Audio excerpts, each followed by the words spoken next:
East Adams Project is a project that started in conception over 10 years ago when the New York State Department of Transportation had approached the Housing Authority and was talking about revitalizing the viaduct, the I-81 overpass. This is a project that will probably go over 10 years, approximately 10 phases that we have planned out currently, and it ultimately will be close to $1 billion.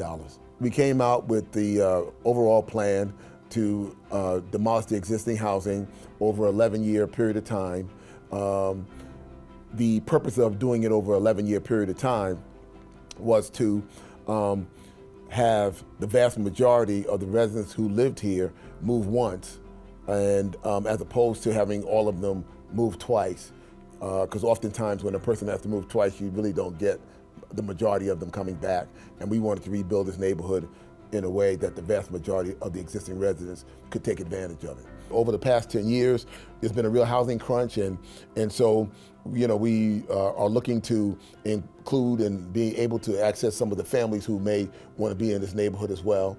And we think we'll be able to attract some families primarily because we have and will have some high-performing neighborhood schools, which is the key for any middle-income families to move into neighborhoods with strong schools. The Syracuse City School District is involved in the revitalization plan because we have many families that live in the McKinney Manor and Pioneer Homes neighborhood, which is the East Adams neighborhood.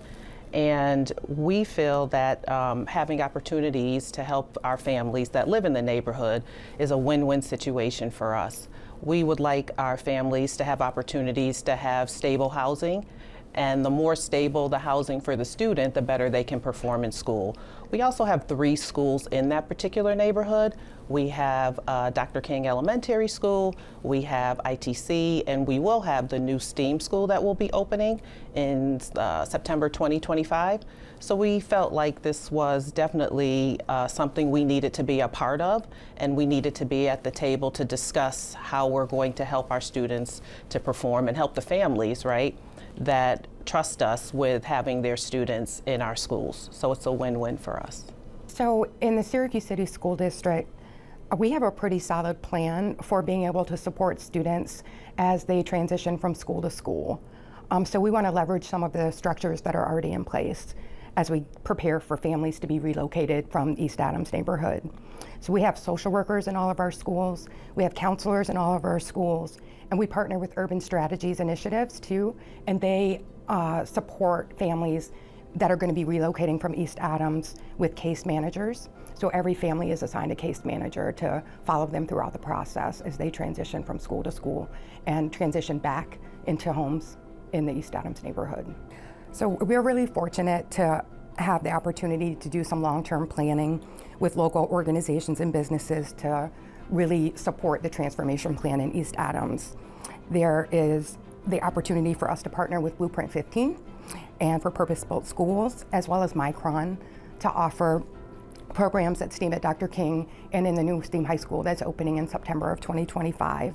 There's also plans to create a Children's Rising Center within the neighborhood that will offer early learning opportunities in a partnership with the YMCA for families in East Adams.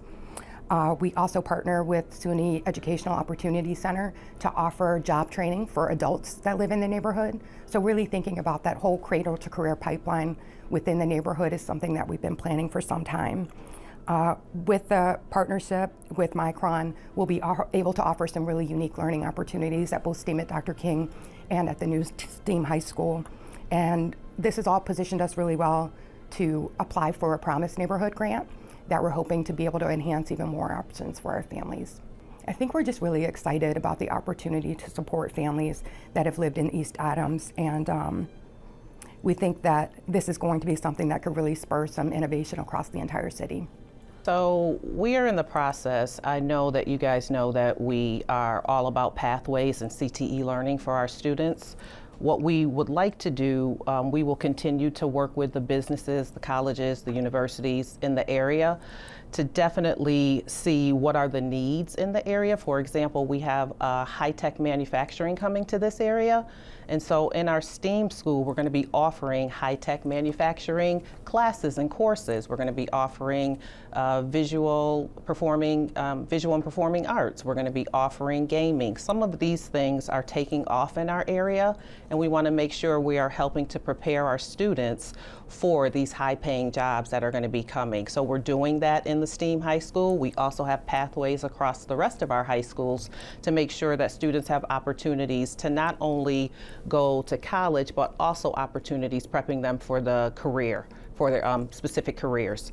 So we are going to continue to offer those opportunities in our schools so kids can choose to go to college or to enter the workforce. And we didn't have this back a long time ago when I was a student, right? We had portions of it, but now kids can go to the semiconductor class, learn all about that, and apply for a job at Micron in the future. So these are opportunities that we're committed to offering in the district in order to strengthen the families. And our East Adam neighborhood families are going to be able to take advantage of that as well. Our partners in this project are the Department of Housing and Urban Development, the New York State Department of Housing and Community Renewal, obviously the Syracuse Housing Authority, the City of Syracuse, Onondaga County, and Blueprint 15, which is a new non-for-profit organization, which is sort of funded and centered primarily by the Allen Foundation.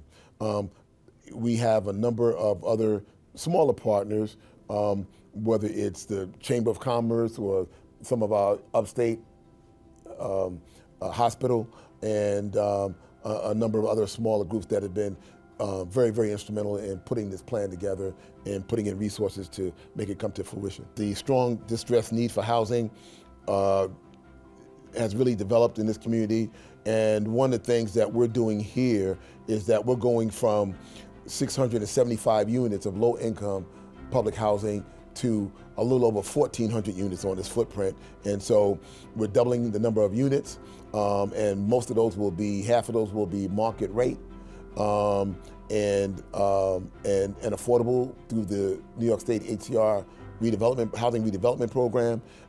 So yeah, you're going to see pretty much an additional 600 units. We're looking to have developments that have all types of amenities inside there. There'll be playgrounds and gardens. There will be fitness centers in the building. Every apartment will be brand new, developed to the Department of New York State Department of Housing and Rehabilitation standards. And most of the apartment buildings will only be 4 stories high. So we're not looking to get into high-rise buildings, mixed income. It really will be designed for families and family use. And we think that these new developments in this neighborhood will be a major attraction for a strong mixed income community. So I think what a lot of people have to realize is that here in Syracuse, like most public housing across the country, the vast majority, or at least approximately half of our residents, are seniors and disabled. And so many of them want safe communities with access to healthy resources and access to